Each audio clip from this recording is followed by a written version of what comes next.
بسم الله الرحمن الرحيم ومن أحسن قولا ممن دعا إلى الله وعمل صالحا وقال إنني من المسلمين.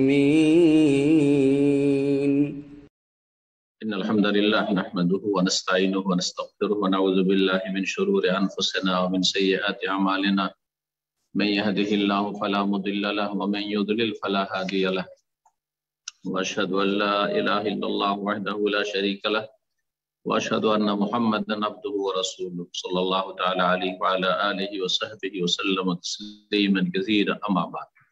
সম্মানিত শ্রোতা দর্শক মণ্ডলী, আল্লাহ রাব্বুল আলামিনের প্রশংসা এবং প্রিয় নবী মুহাম্মদ রাসূলুল্লাহ সাল্লাল্লাহু আলাইহি সাল্লামের উপর সালাতু সালামের পর আজ রবিবার পহিলা জমাদাল উলা 1443 হিজরি মোতাবেক 5ই ডিসেম্বর 2021 আমাদের ধারাবাহিক আলোচনা নাজাত প্রাপ্ত দলের আকীদার পর্ব নম্বর 70।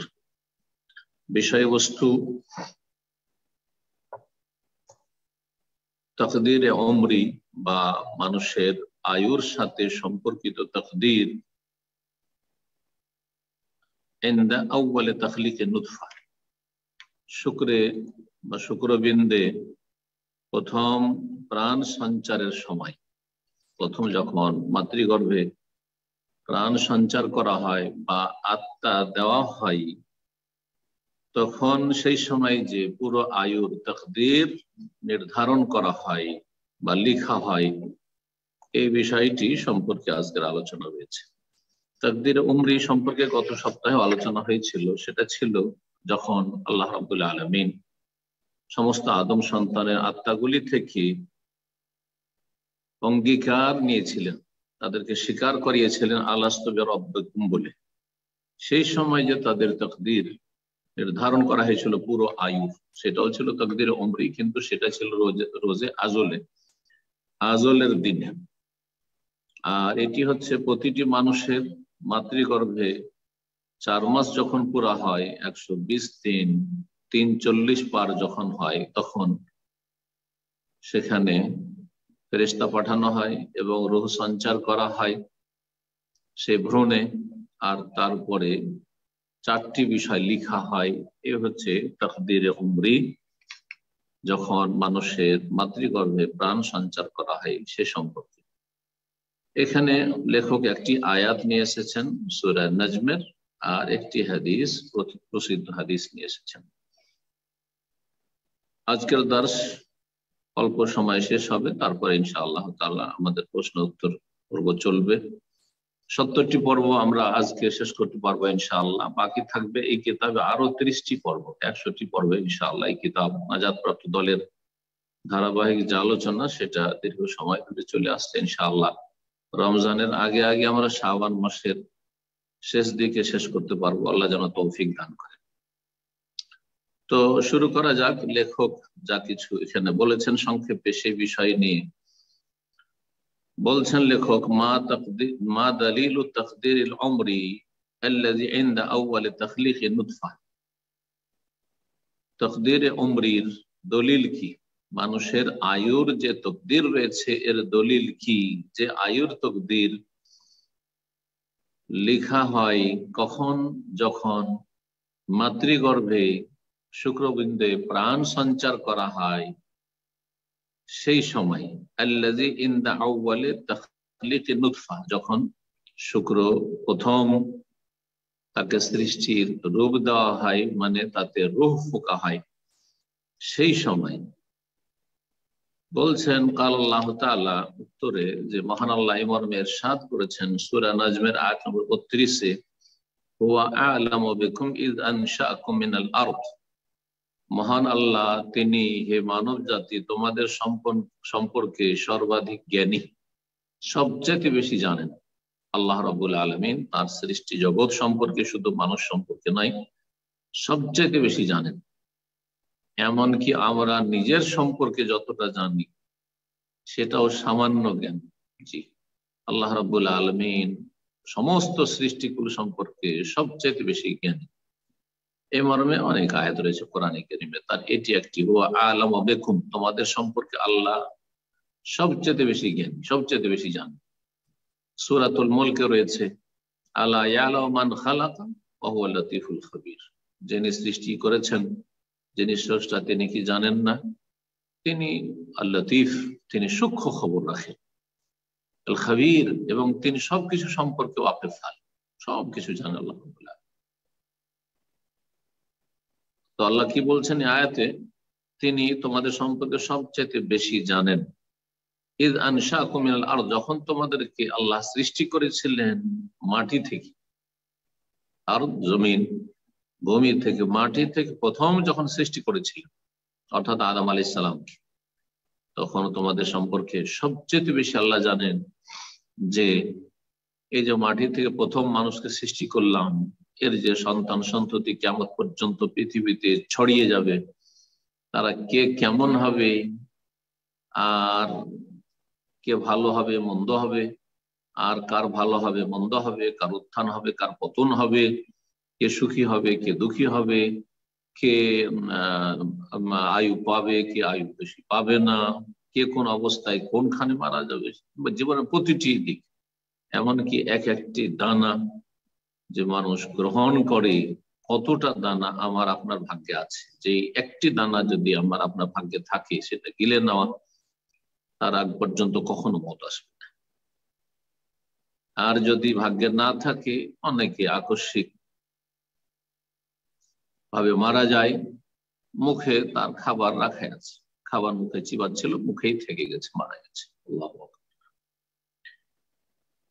ওয়াইদ আনতুম আজিন্নাতুন ফি বুতুনি উম্মাহাতিকুম, এবং আল্লাহ তোমাদের সম্পর্কে সবচেয়ে বেশি জ্ঞানী ওই সময় যখন তোমরা তোমাদের মায়েদের গর্ভে, মাতৃগর্ভে ভ্রূণ আকারে ছিলে।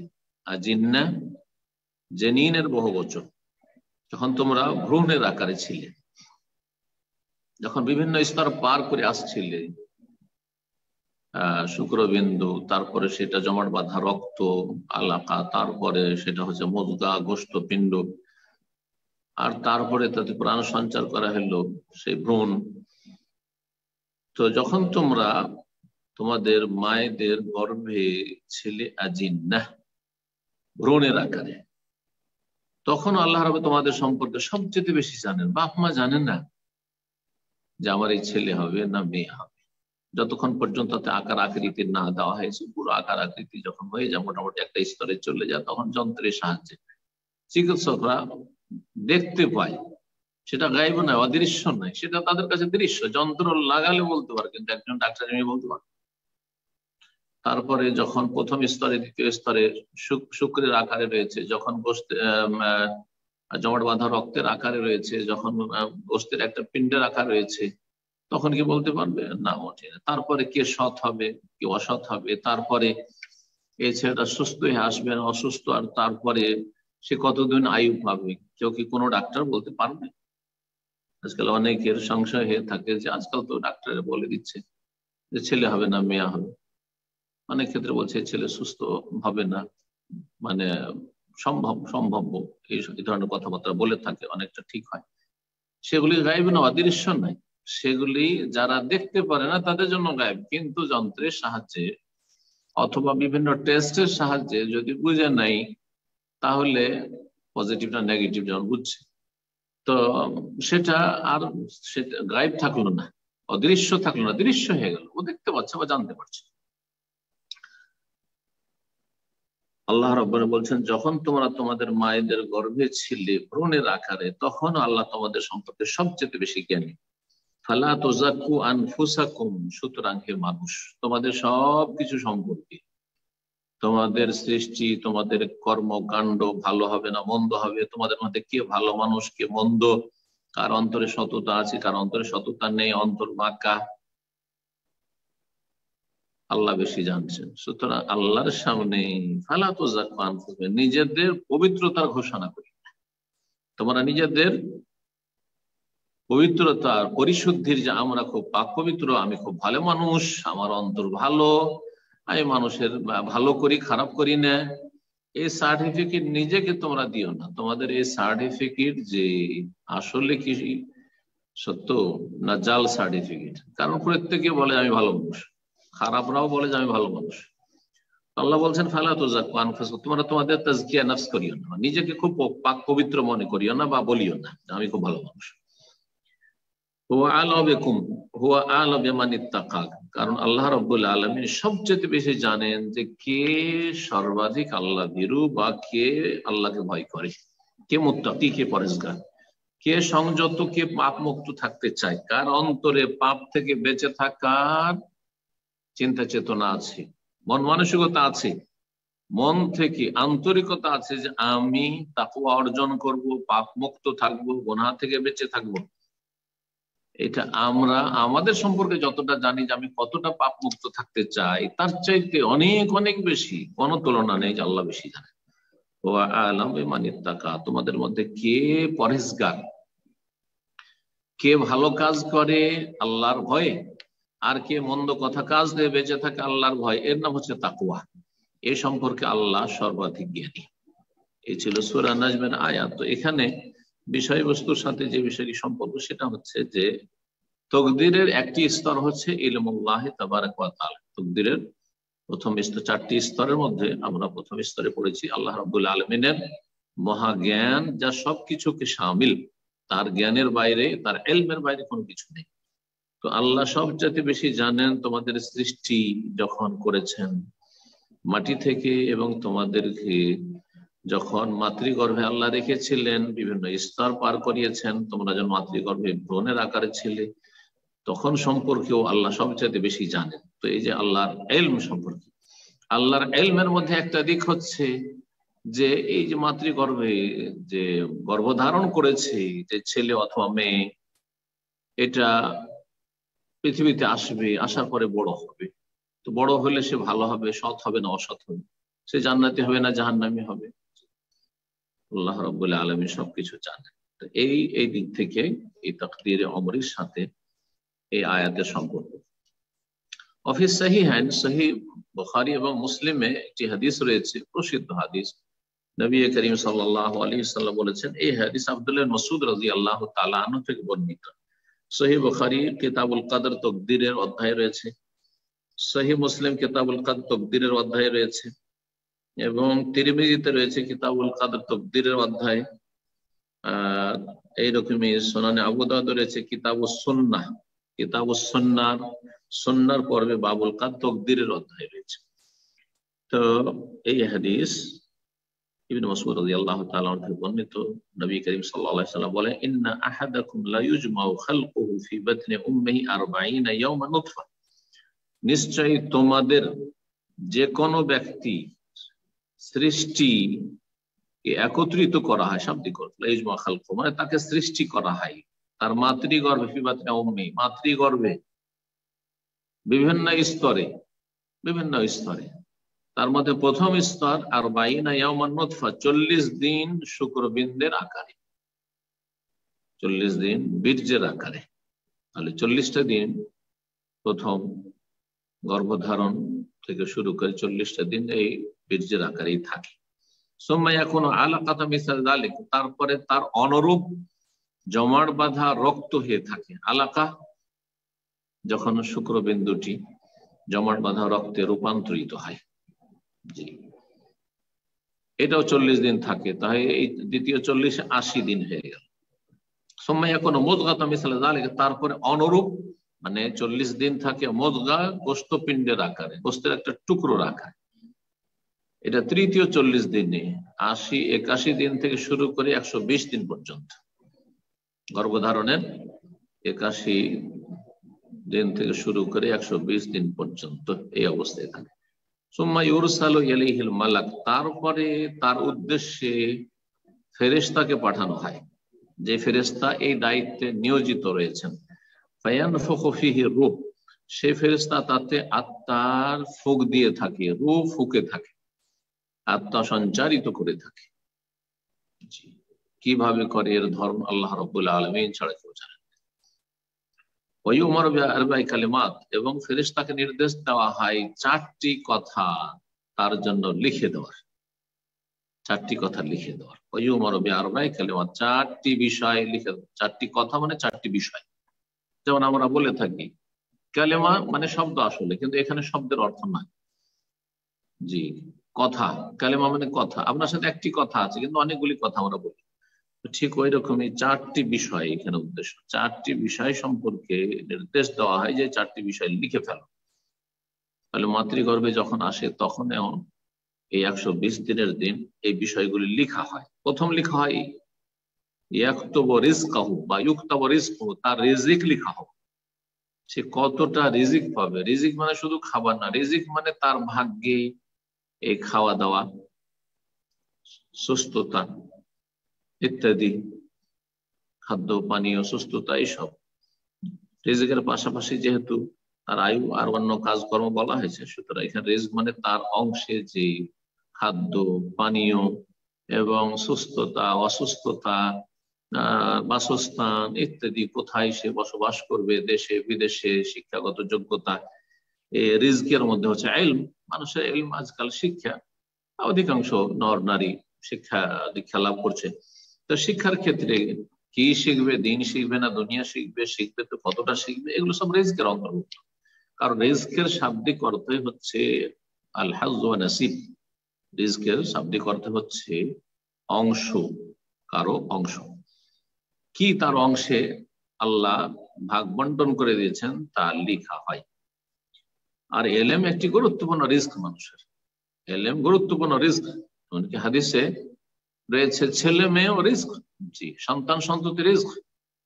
এই জন্য সহবাসের দোয়াতে রয়েছে বিসমিল্লাহ আল্লাহুম্মা জান্নিবনা শাইতান ওয়া জান্নিবিশ শাইতানা মা রাযাকতানা, যা আমাকে রিজিক হিসাবে দিত। রিজিক হিসাবে এখানে কি রিস্ক? আওলাদ, সন্তান সন্ততি। তাহলে রিস্ক যে আমরা বাংলা ভাষাভাষীরা বা উর্দু ভাষীরা মনে করি রিস্ক মানে হচ্ছে খাওয়া দাওয়া, না, রিস্ক মানে শুধু খাওয়া দাওয়া না, রিস্ক মানে শুধু টাকা পয়সা নেই। রিস্ক ব্যাপক অর্থ রাখে। প্রথম লেখা হয় রিস্ক, তারপরে আজালহু, তার আয়ু লেখা হয়, বয়স কত হবে, 60, 70, 80, 100, তার বেশি কম, তার আয়ু লেখা হয়। তো আয়ুর মধ্যে এটাও আছে যে কি অবস্থায় মারা যাবে, কোথায় মারা যাবে ইত্যাদি, এগুলো তার সময়সীমা। ও আমালহু, এবং তার কর্মকাণ্ড, কাজকর্ম, আমল।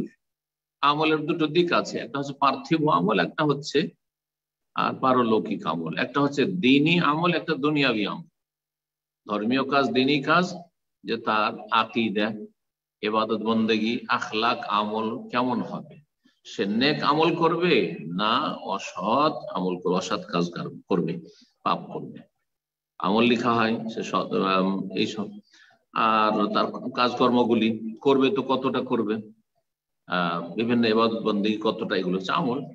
আর দুনিয়াবি আমল কাজকর্ম, কে শিক্ষার ময়দানে থাকবে, কে ব্যবসার ময়দানে থাকবে, কে আপনার দিন মজুর করবে, তো কে চাকরিজীবী হবে, কে দেশে কাজ করবে, তো কে বিদেশে কাজ করবে, এগুলো তার অন্তর্ভুক্ত। আমাল তার আমল মানে করবে। আর 4 নম্বরে লেখা হয়, আর লাস্ট ফলাফল লেখা হয় শাকীউন আও সাঈদুন, সেই ব্যক্তি হতভাগা, শাকী মানে হতভাগা, দুর্ভাগা, আও সাঈদুন অথবা সৌভাগ্যবান।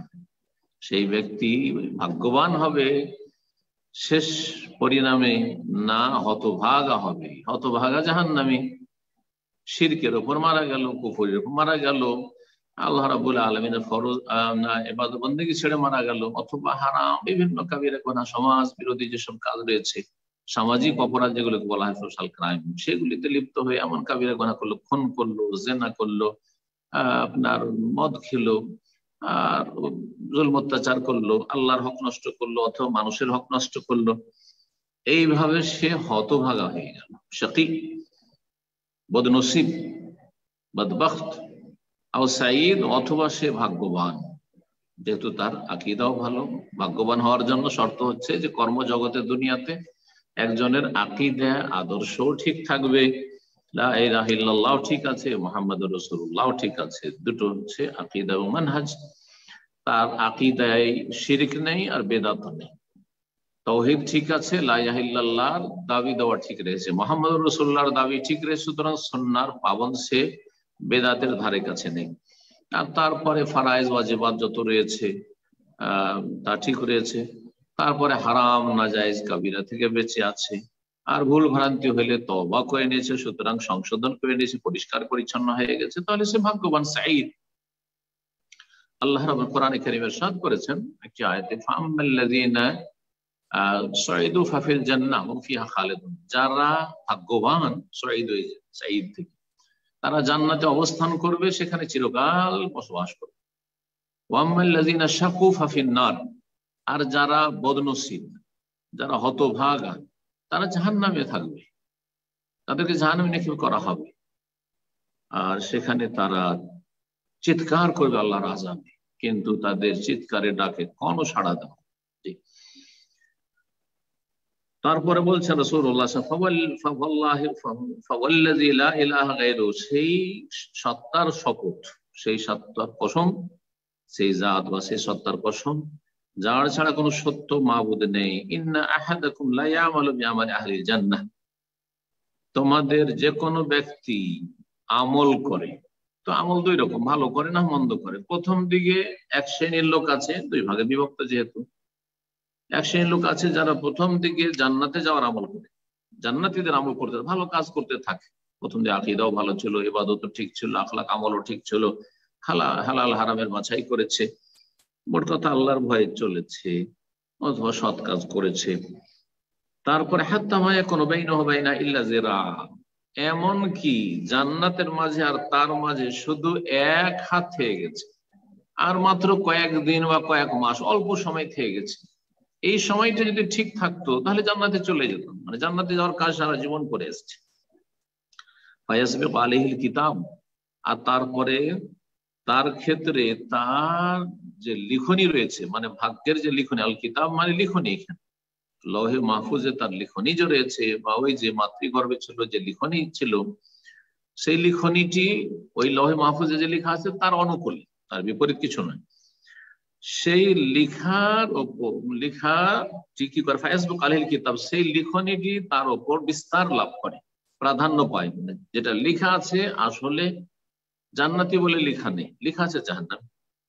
আর প্রথম দিকে জান্নাতে যাওয়ার কাজ করেছে, কিন্তু তো পৌঁছতে পারবে না জান্নাতে, কারণ আল্লাহ তো সব জানছেন যে সে 60 বছরের মধ্যে 59 বছরই ভালো থাকবে, কিন্তু শেষ বছরে খারাপ হয়ে যাবে, শেষ কয়েকদিনে খারাপ হয়ে যাবে, শেষখানে মাজারে গিয়ে রোগ ভালো হয় না, মাজারে গিয়ে শিরক কুফরি করে চলে আসলো, চাদর চড়িয়ে আসে, এখানে খাসি মোরগ জবাই করে চলে আসলো, শেষখানে জাদু করে জাদু টোনায় লিপ্ত হয়ে কুফরি করে মারা গেল, শেষখানে কেউ নাস্তিক হয়ে মারা গেল। সারা জীবন ইবাদতবন্দি করতো, অনেকে মাদ্রাসা পড়ো নাস্তিক হয়ে যাচ্ছে শেষ জীবনে, তো এরকমটা দেখতে পাচ্ছেন।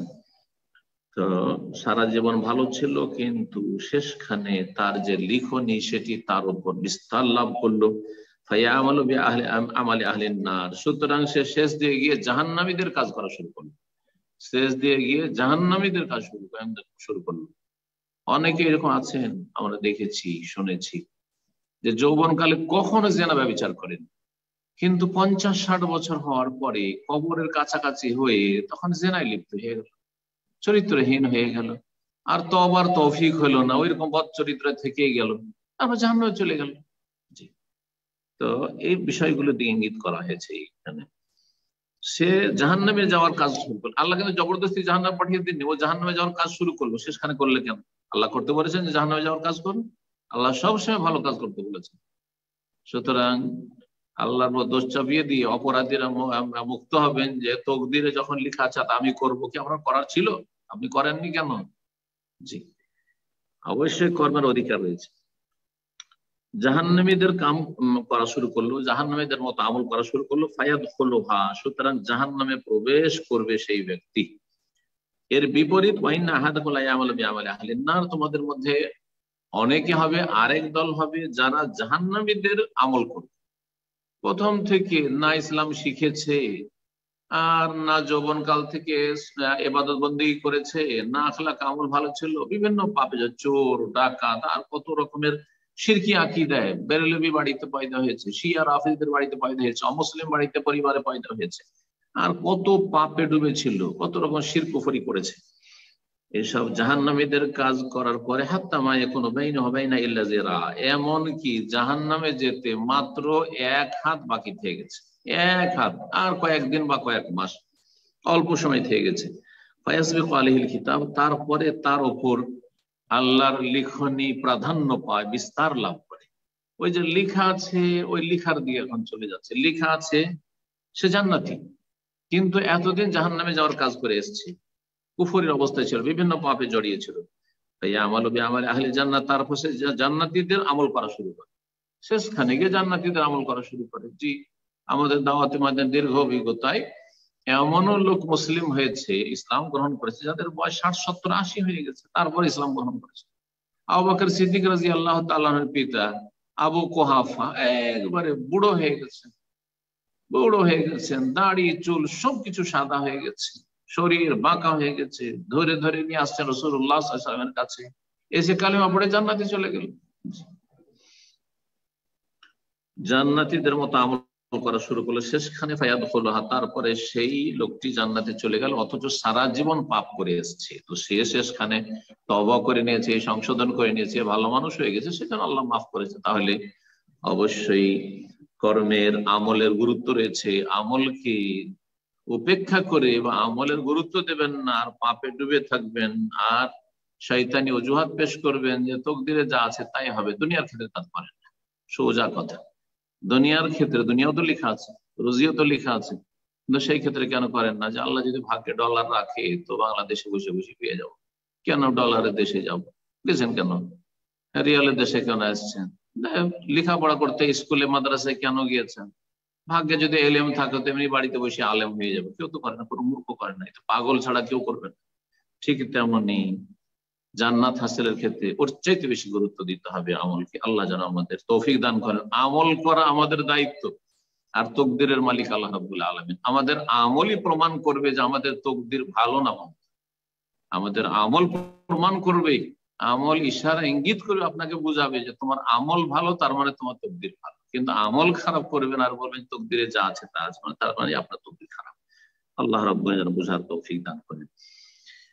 তারপরে বলছেন লেখক ফিহি রিওয়ায়াত, এই মর্মে আরো বেশ কিছু হাদিস রয়েছে, গায়রা হাযি, এই হাদিস ছাড়া, আন জামাতি মিনাস সাহাবা, আরো কয়েকজন বা একদল সাহাবায়ে কেরাম থেকে বর্ণিত, শুধু ইবনে মাসউদ থেকে নয়, কিন্তু বিআলফাজিন আখার, অন্যান্য ভাষা দিয়ে, মানে এই সেম ভাষাই নয়, ভাষার পার্থক্য রয়েছে।